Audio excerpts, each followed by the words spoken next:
నూలు నూలులో శతాబ్దాల గౌరవం, పట్టు పరంపరకు ప్రతీక, సంప్రదాయానికి శాశ్వత చిరునామా సఖీ.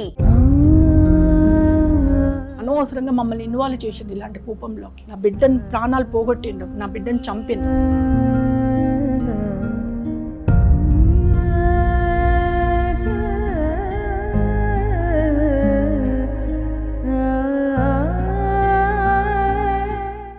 నటి ప్రత్యూష హత్య కేసులో తుది తీర్పుని ఈరోజు సుప్రీంకోర్టు వెలువరించింది. దానికి సంబంధించి ఆమె తల్లి సరోజిని గారి స్పందన ఏంటో ఒకసారి చూద్దాం. అమ్మ నమస్తే. నమస్తే.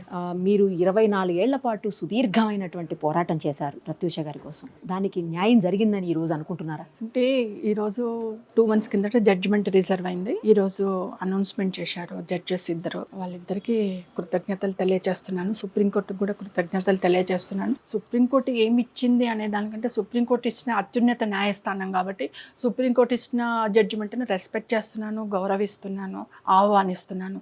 బట్ నా వ్యక్తిగత అభిప్రాయము, నేను వ్యక్తిగతంగా చెప్పేది ఏంటంటే నాకు తృప్తి లేదు. అంటే ఐఎమ్ నాట్ సాటిస్ఫైడ్. నా బిడ్డకు కూడా ఆత్మశాంతి కలగదు. ఎందుకు కలగదు అని అంటే, నేను హైకోర్టుకి వెళ్ళిందే 5 సంవత్సరాలు సరిపోదు, సెషన్ కోర్టులో ఇచ్చిన నాంపల్లి సెషన్ కోర్టులో ఇచ్చిన 5 సంవత్సరాలు సరిపోదని చెప్పి హైకోర్టుకి వెళ్ళినా. హైకోర్టులో ఏం చేశారు, 5 సంవత్సరాలని సగానికి చేశారు, 50% ఇచ్చారు. సో ఆ 50% ఇది మరీ అన్యాయము, దారుణము. నేను లైఫ్ పడాలి, నా బిడ్డకి ఇచ్చిన 5 సంవత్సరాలు సరిపోదు అని చెప్పేసి నేను హైకోర్టుకి వెళ్తే హైకోర్టులో మరీ తగ్గించారు. ఇది ఇంకా దారుణం అని చెప్పేసి 2011లో నేను సుప్రీంకోర్టుకి వెళ్ళాను. ఓకే. 14 సంవత్సరాల నుంచి పోరాటం చేస్తున్నాను. బట్ 14 సంవత్సరాల పోరాటంలో నాకు ఈరోజు జరిగింది ఏంది, సేమ్ జడ్జిమెంట్ హైకోర్టు ఇచ్చిన జడ్జిమెంట్ని కన్ఫర్మ్ చేశారు. ఓకే, వాళ్ళకున్న ఎవిడెన్స్ ఆధారంగా జడ్జెస్ ఇరుపక్షాల ఆర్గ్యుమెంట్స్ ఆధారంగా జడ్జిమెంట్ ఇచ్చారు. నేను ఆహ్వానిస్తున్నాను. బట్ నాకు మాత్రం తృప్తి లేదండి. జీవిత ఖైదు పడి ఉంటే ఇక్కడ ఒక ప్రాణం పోయిందండి. ఒక అమ్మాయి, మంచి భవిష్యత్తు ఉన్న ఒక అమ్మాయి చనిపోయింది ఇక్కడ. ఆ కుటుంబం ఈ రోజు వరకు కూడా కోలుకోవట్లేదు. ఈ రోజు వరకు కూడా మేము ఎదగలేకపోతున్నాము. అంటే మాకు న్యాయం జరగలేదనే కదా, ఆత్మశాంతి లేదనే కదా. అందుకనే ఐఎమ్ నాట్ సాటిస్ఫైడ్. నేను తృప్తి లేదు, వచ్చిన జడ్జిమెంట్ మీద తృప్తి లేదు. By I respect. Investigative agencies అన్నీ కూడా అప్పట్లో చేసిన దానికి పోస్ట్ మార్టం రిపోర్ట్కి చాలా తేడా ఉందని మీరు ప్రతిసారి అంటూనే ఉన్నారు. ఎందుకని అలా? మేడం, నేను చేసింది మీరు తప్పు అంటారు, మీరు చేసింది నేను తప్పు అంటాను. ఎందుకంటాం అంతే, అది అంతే. దానికి మనం ఏమంటారు, డెఫినేషన్ ఇవ్వలేం. మీరే అర్థం చేసుకోవాలి. More people involved in this case. ఆ మోర్ పీపుల్ ఎవరైతే ఇన్వాల్వ్ అయ్యిందో వాళ్ళ దగ్గరున్న పలుకుబడి, వాళ్ళ దగ్గరున్న డబ్బు, వాళ్ళ దగ్గరున్న అధికారము, వాళ్ళ దగ్గరున్న పరిచయాలు నాకు లేవు. ఐఎమ్ ఏ కామన్ ఉమెన్, ఒక మిడిల్ క్లాస్ ఫ్యామిలీ. మాది ఒక క్యూట్ ఫ్యామిలీ. మా భవిష్యత్తు, మా కుటుంబము, మేము ఎదగాలి అనుకునే ఫ్యామిలీ మాది. అలాంటిది ఇలాంటి కూపంలోకి వచ్చి పడ్డా నేను. అనవసరంగా మమ్మల్ని ఇన్వాల్వ్ చేసిండు ఇలాంటి కూపంలోకి. నా బిడ్డను ప్రాణాలు పోగొట్టిండ్రు, నా బిడ్డను చంపిండ్రు. లేకపోతే మా ఫ్యామిలీ సపరేట్, మా బతుకులేదో మేము బతుకుతామో, మా డెవలప్మెంట్ ఏదో మేము చూసుకుందాము. కానీ మమ్మల్ని ఇంట్లోకి లాగిండ్రు. ఒక తల్లి బిడ్డలను ఇంట్లోకి లాగి తల్లి బిడ్డ నా కోసబోసుకున్నారు, దాన్ని చంపేసిండ్రు. ఇంకేం చెప్తాం మేడం? ఇలా అధికారం ఇన్ఫ్లూ అయింది, డబ్బులు ఇన్ఫ్లూ అయినాయి. సిబిఐ అన్నారు, సిబిఐని ఇన్వెస్టిగేషన్కి ఇచ్చారు. సిబిఐ రాకముందుకి అన్ని సాక్ష్యాలను తీసేశారు.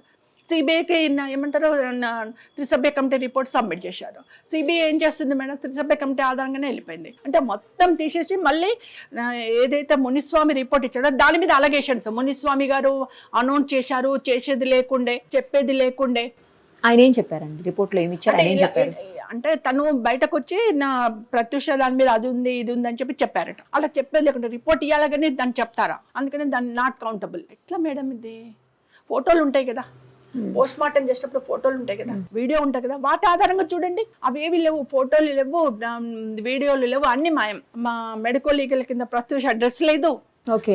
ఎప్పుడైతే ఇన్సిడెంట్ జరిగిందో ప్రత్యూష ఒంటి మీద ఏదైతే డ్రెస్ ఉంటుందో దాన్ని తగలబెట్టేసిండ్రు. ఏమనంటే మోషన్ చేసింది అంటారు. తల్లిగా నాకు ఇస్తే మోషన్ కడుక్కుంటా, నేను బాత్రూంలో పోయి కడుక్కుంటా, లేకపోతే చేతితో తీసేస్తా. తల్లిని నేను, నాకెందుకు ఇలే, నాకు ఇవ్వాలి కదా. మీకు అసహ్యం అండి, మీ నా బిడ్డ మీకు అసహ్యం, కానీ నాకు అసహ్యం కాదు కదా. ఎవరి పిల్లల తల్లులకు అసహ్యం కాదండి.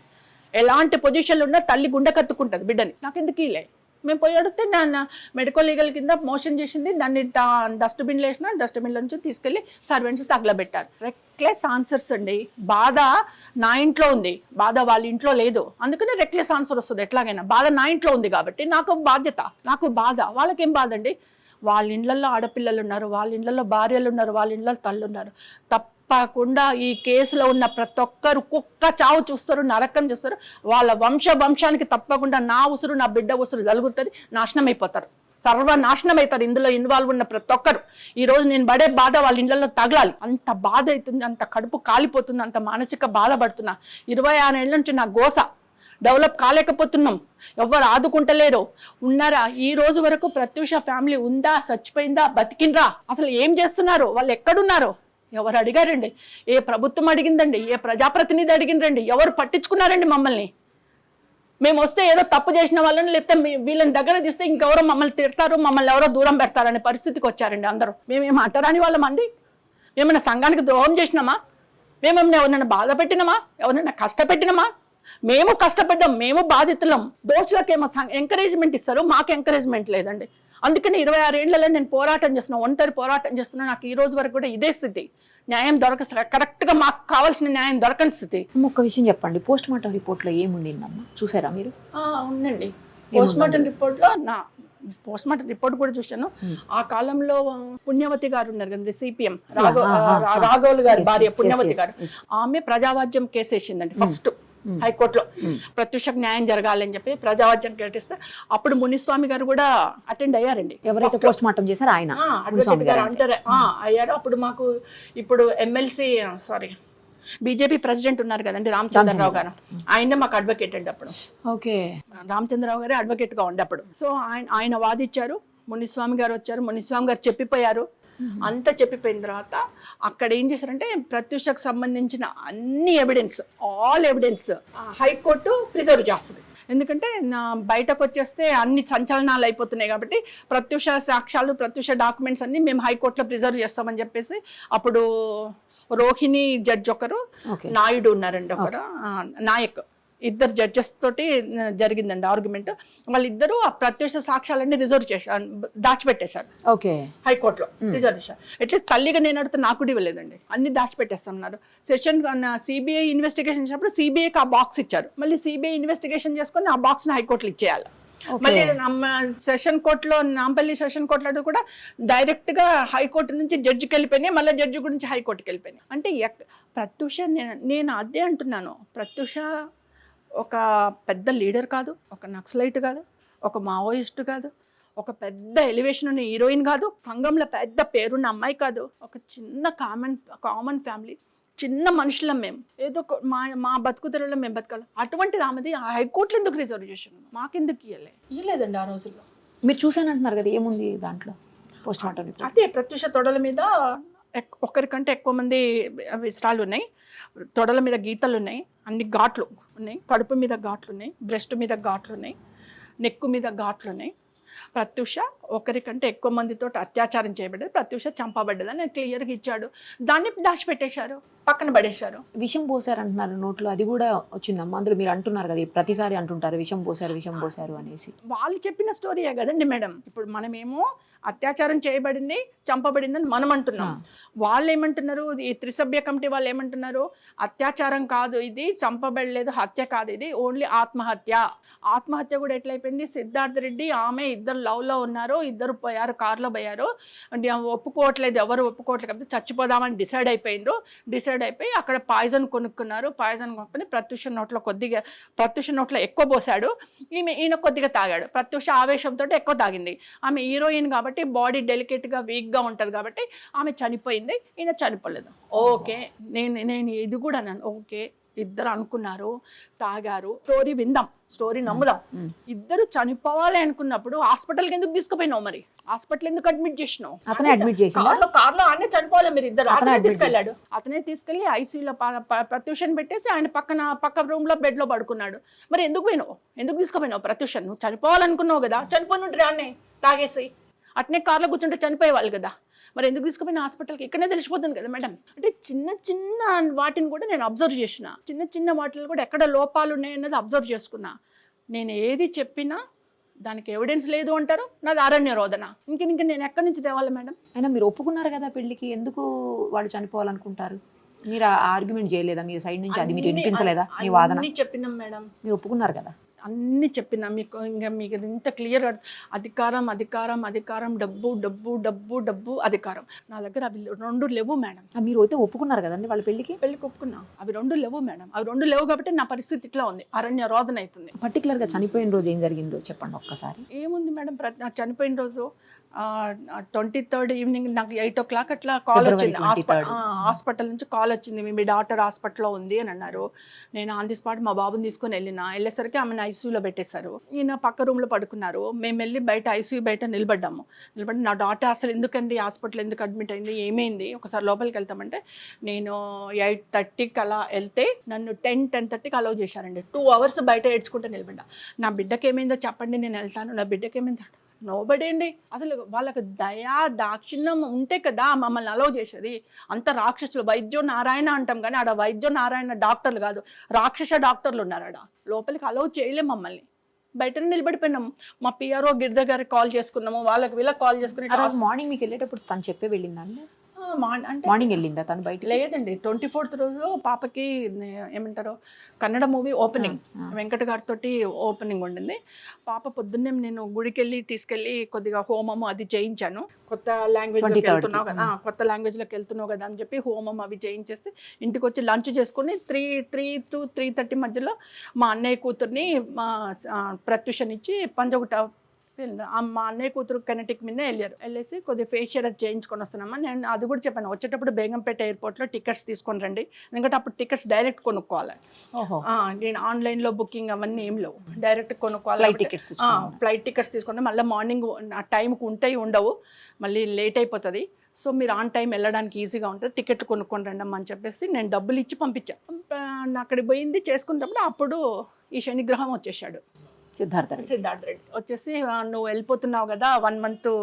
అప్పుడు ఆమెకి ఎలా కన్ఫర్మ్ చేసినంటే బెంగళూరులో ఓపెనింగ్ అయిపోగానే డైరెక్ట్ చెన్నైకి వెళ్ళిపోవాలి. చెన్నైలో 2 సినిమాలు ఉన్నాయి, 15 days ఇచ్చేసాం. సో 1 month చెన్నైలోనే ఉంటుంది తను. అందుకనే అతను వచ్చేసి నువ్వు 1 month చెన్నైలో ఉంటావు కదా, మళ్ళీ కలవ హైదరాబాద్కి వచ్చేసి ఒక 5 నిమిషాలు అలా వెళ్ళేసి వద్దామా అన్నారంట. అంటే అప్పటికి మా సిరి చెప్పింది, వద్దు అత్తమ్మ ఏం చెప్పింది, ఎయిర్పోర్ట్కి వెళ్ళి టికెట్ తీసుకోలేమన్నది, మళ్ళీ ఎర్లీ మార్నింగ్ ఫ్లైట్ ఉంటే మనకు కష్టమైపోద్ది, పోదాం పింకీ అంటాం మా ఇంట్లో నిక్నేమ్ పింకీ, పోదాం పింకీ వెళ్దామంటే లేదు అక్క నువ్వు 5 minutes కూర్చో నేను అలా వెళ్ళేసి వస్తాను. మా సిరి చూడడం అదే లాస్ట్. నేను లిఫ్ట్ దగ్గరికి వెళ్ళి తొందరగా రండి అమ్మ అని సెండ్ ఆఫ్ చేయడం, నేను అదే లాస్ట్ మా పాపని చూడడం. తను వెళ్ళిపోయింది, తమ్మ వెళ్ళిపోయింది.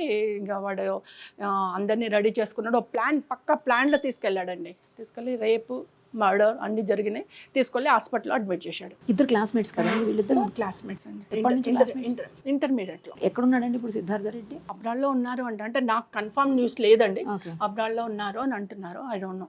కానీ 4 weeksలో లొంగిపోవాలని ఇచ్చినట్టున్నారు. ఇచ్చారు. నెక్స్ట్ ఏం చేయబోతున్నారండి ఫైనల్గా చెప్పండి. ఇంకా నెక్స్ట్ అంటే మేడం మా అడ్వకేట్తో మాట్లాడాలి, ముందు జడ్జిమెంట్ కాపీ రావాలి. జడ్జిమెంట్ కాపీ వచ్చిన తర్వాత దాన్ని చూసుకొని మా అడ్వకేట్తో మాట్లాడి ఏం చేయాలన్నది త్రూ లీగల్గా కొనసాగిస్తారా మీ పోరాటం అండి? మీ పోరాటం ఇంకా కొనసాగుతుందా? నా కూతురు అంటే ఇక సుప్రీంకోర్టు వరకు వెళ్ళింది కదా, ఎవరికి బాధ్యత లేకపోయినా నా కొన ఊపిరి ఉన్నంత వరకు ఐ వాంట్ లీవ్.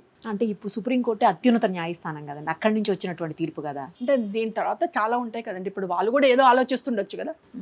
ఇప్పుడు విత్ ఇన్ 4 weeks అన్నారు, వాళ్ళు కూడా ఏదో ఆలోచిస్తారు, మేము కూడా ఏదైనా ఆలోచించాలి కదా, చేయాలి ఏదో ఒకటి. ఇంకొకటి నేను చెప్పేది ఏంటంటే ప్రభుత్వాలు కూడా ఇలాంటి బాధిత కుటుంబాలను ఆదుకోవాలి. అందులో ఆమె ఆర్టిస్ట్ దాని అంటే నేననేది ఏంటంటే ఎంతోమంది కళాకారులను పిలుస్తున్నారు సీఎం రేవంత్ రెడ్డి గారు, అంటే ఫీల్డ్కి చాలా హెల్పింగ్గా ఉంటున్నారు, ఆదుకుంటున్నారు, కళాకారులను గౌరవిస్తున్నారు, అవార్డులు ఇస్తున్నారు, పిలుచుకుంటున్నారు. చాలా సంతోషం. సినిమా రంగ కుటుంబంగా మేము కూడా చాలా హ్యాపీ అవుతున్నాం.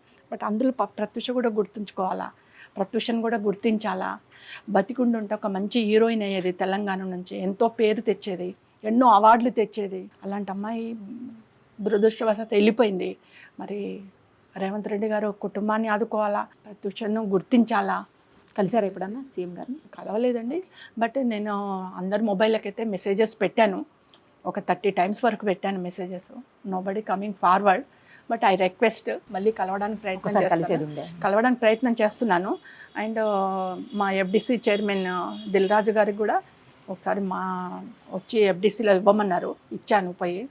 చూద్దాం ఏమవుతుందో, ఏం అలర్ట్ అవుతారో. బట్ అందరూ కలిసి ఆదుకోవాలని చెప్పేసి మాత్రం కోరుతున్నాను. రైట్ అండి. ఒంటరి పోరాటం చేశారు 24 ఏళ్ల పాటు, మళ్ళీ కొనసాగిస్తానంటున్నారు.